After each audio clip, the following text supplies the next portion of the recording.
नमस्ते दोस्तों, स्वागत है आप सभी का हमारे YouTube चैनल में। मैं आज आप लोगों के साथ शेयर करने वाली हूँ नवरात्रों की पूजा विधि।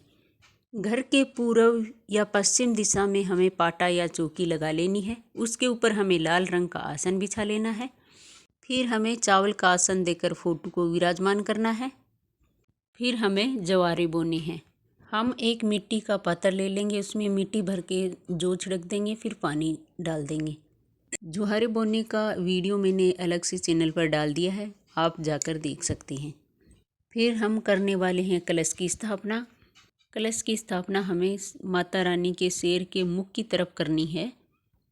चावल का आसन देखकर हम कलश की स्थापना कर लेंगे, या आप अष्टकमल भी बना सकते हैं।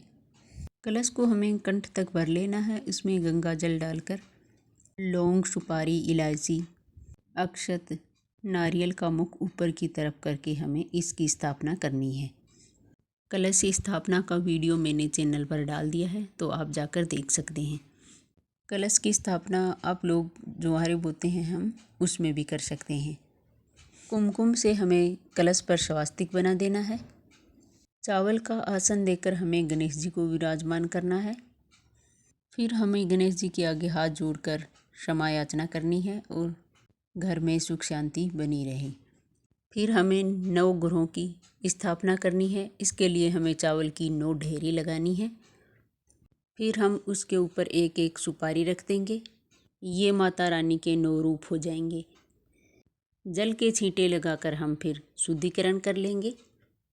फिर हम चावल का आसन देकर देसी घी का दीप प्रज्वलित कर लेंगे। यदि आप अखंड जोत जलाना चाहते हैं तो हमें 1.25 हाथ की बाती बनानी है और इसे 9 दिन तक अखंड जलाए रखना है। फिर हमें हाथ जोड़कर माता रानी से क्षमा याचना करनी है। हे माता रानी, हमारी पूजा स्वीकार करो, 9 दिन तक हमारे घर में विराजमान हो और हमारे घर में सुख शांति बनी रहे और घर में सभी की मनोकामना पूरी करे। फिर हम सभी को भावपूर्वक जल के छींटे लगाकर स्नान करा देंगे। फिर हम सभी को कलावा समर्पित कर देंगे। पहले गणेश जी को कलावा समर्पित कर देंगे, फिर हम जनेऊ समर्पित कर देंगे। पहले हम माता रानी को कलावा समर्पित कर देंगे, फिर हम लाल रंग की चुंदरी समर्पित कर देंगे। फिर जो हमने माता रानी के 9 रूप बनाए हैं उन्हें वस्त्र स्वरूप कलावा समर्पित कर देंगे। फिर हमें सबको तिलक कर देना है। पहले हमें माता रानी को कर देंगे, गणेश जी को कर देंगे। हमें ध्यान रहे कि जो हमने 9 ग्रह बनाए हैं उनकी सुपारी हिलनी नहीं चाहिए, इसलिए हमें इनके रोली से छिटे लगा देने हैं। फिर सभी को अक्षत समर्पित कर देंगे। फिर हमें लाल रंग के फूल समर्पित करने हैं। सभी को हम फूल समर्पित कर देंगे। यदि आपके पास लाल कलर के नहीं हैं तो आप किसी भी कलर के फूल समर्पित कर सकते हैं। इसके बाद हमें माता रानी को श्रृंगार का सामान समर्पित करना है। 5 या 7 जितना भी है उतना कर सकते हैं। माता रानी को पान के पत्ते समर्पित करेंगे। हम इसके ऊपर लौंग, इलायची और पतासे रखकर हमें माता रानी को समर्पित करना है। अति शुभ माना जाता है। भोग के लिए हमें ड्राई फ्रूट समर्पित करने हैं। फिर हमें कोई भी ऋतु फल समर्पित करना है।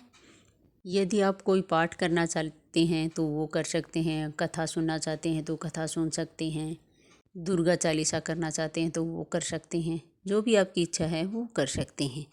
फिर हम हवन कर लेंगे। जो हमने गाय के गोबर के उबले लिए थे उनसे हम हवन कर लेंगे। हवन में हम घी सींच देंगे। हवन में फिर हम जितने भी घर में सदस्य हैं उनके 2-2 लौंग के जोड़े चढ़ा देंगे। फिर हम जो भी प्रसाद या ड्राई फ्रूट लेके आए हैं वो भोग में समर्पित कर देंगे। इसी तरह हमें यह छोटा सा हवन करना है। फिर हमें जो माता रानी को पान समर्पित किया था वो हमें हवन में समर्पित कर देंगे। फिर हम हाथ में जल लेकर जो हवन किया था उस पर 2 बार वार देंगे। फिर हम धूप दीप कर देंगे। फिर हम प्रेम पूर्वक माता रानी की आरती करेंगे। पहले हम गणेश जी की आरती करेंगे, फिर माता रानी की आरती करेंगे। प्रेम पूर्वक आरती करने के बाद हम हाथ जोड़कर क्षमा याचना कर लेंगे। हे माता रानी, हमारी पूजा को स्वीकार कीजिए। जो हमसे गलती हुई है उसे माफ़ करना। हमारे घर में सुख शांति बनाए रखना। नवरात्रि पूजा विधि का वीडियो आपको कैसा लगा, कमेंट करके ज़रूर बताना। वीडियो अच्छी लगी तो वीडियो को लाइक, चैनल को सब्सक्राइब ज़रूर करें। जय माता दी।